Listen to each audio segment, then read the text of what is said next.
عمرك سألت نفسك ليه أول ما بتحكي للناس عن حاجة حلوة هتعملها أو خطة لمستقبلك الموضوع بيبوظ في الآخر؟ هل ده فعلا حسد بس ولا في سر تاني إحنا مش فاهمينه؟ النهاردة هنتكلم عن واحدة من أهم الوصايا النبوية اللي كلنا حافظينها، وهي استعينوا على قضاء حوائجكم بالكتمان. بس المفاجأة يا صديقي إن الكتمان مش بس عشان العين، ده عشان نفسيتك وطاقتك واحلامك اللي ممكن تتسرق وانت مش حاسس. لو عايز تعرف ليه السكوت احيانا بيكون اقوى سلاح للنجاح، هات قهوتك اللذيذة وتعالى اقولك.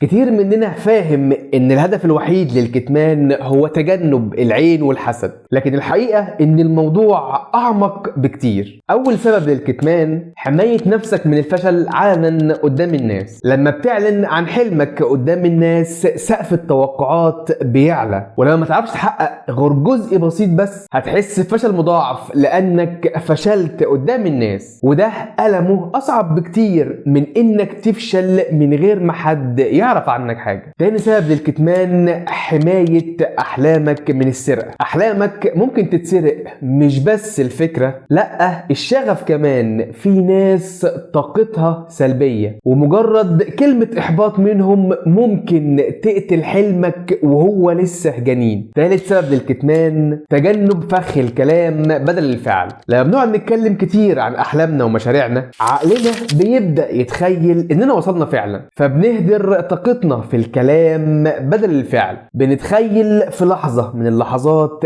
إننا وصلنا لأحلامنا رغم إننا لسه ما اتحركناش من مكاننا، ولأن فرحة الوصول لوحدك وبمجهودك لا تقدر بتمن وليها طعم تاني. لما توصل وتعلن نجاحك كأمر واقع تأثيره بيكون أكبر بكتير من إنك تحكي عنه وهو لسه مجرد كلام. هتقول لي طب وأنا داري ليه عن الناس وأنا عمري ما عملت حاجة وحشة في حد؟ هقول لك يا صديقي الموضوع ملوش علاقة بيك، الموضوع ليه علاقة بطبيعة النفوس. فاكر سيدنا يوسف لما شاف الرؤية العظيمة اللي بتدل على الملك والعز وإن الدنيا كلها هتتجمع في إيده وتحت رجله؟ وقتها أبوه نبي الله يعقوب نصحه نصيحة غالية جدا، قال له يا بني لا تقصص رؤياك على إخوتك. تخيل دول إخواته ومع ذلك قال له داري عنهم عشان مفيش حد يغير منك ولا يكرهك، لأن العين ساعات ما بتحبش اللي أحسن منها حتى لو في الأحلام. ورغم ان سيدنا يوسف ما قالش لحد غير ابوه، الا ان اخواته برضه ما سابوهوش في حاله ورموه في البير وبعدوه عن حضن ابوه سنين. الدرس هنا يا صديقي ما تتعبش قلبك وتفضل تسأل هم ليه بيكرهوني وليه بيحسدوني وانا عمري ما جرحتهم. في ناس مهما